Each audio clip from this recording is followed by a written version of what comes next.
nataka wajue maana mimi bila wewe si kitu.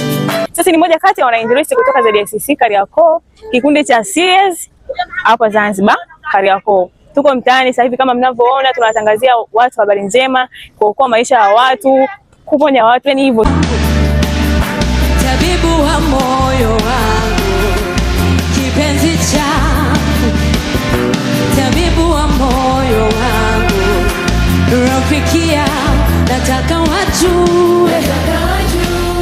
Nasema Bwana Yesu, ninakuja mbele zako, mimi mwanao, nimekutenda dhambi kwa mawazo na maneno na matendo, na kututimiza nipasao mbele zako.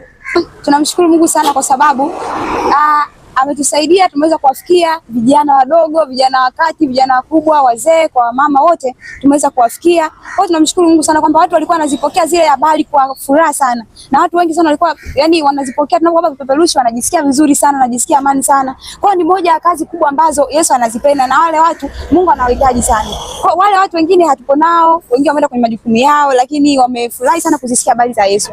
Mmoja hapo kiwa dada yetu hapa mzuri, dada Lilax, alikuwa na safari zake, lakini mwisho wa siku aliposikia habari za Yesu akaamua kuungana na sisi, akazipokea kwa furaha sana, na amekubali kumpokea Yesu kuwa Bwana na Mwokozi wa maisha yetu. Hivyo sasa nipende kualika vijana wenzetu kwamba Yesu bado anahitaji, yani watu wengi wanahitaji kufikiwa na nini? Na Injili. Hivyo tujitoe kwa wingi sana, kama jinsi ambavyo sisi tumehamasika kujitoa asubuhi na mapema kufanya hii kazi, lakini pia jioni pia hii kazi ipo. Kwa vijana wote mnakaribishwa sana, tuungane jamani, tuwafikie watu wengi sana. Najua watu wengi sana wanahitaji kupokea Injili.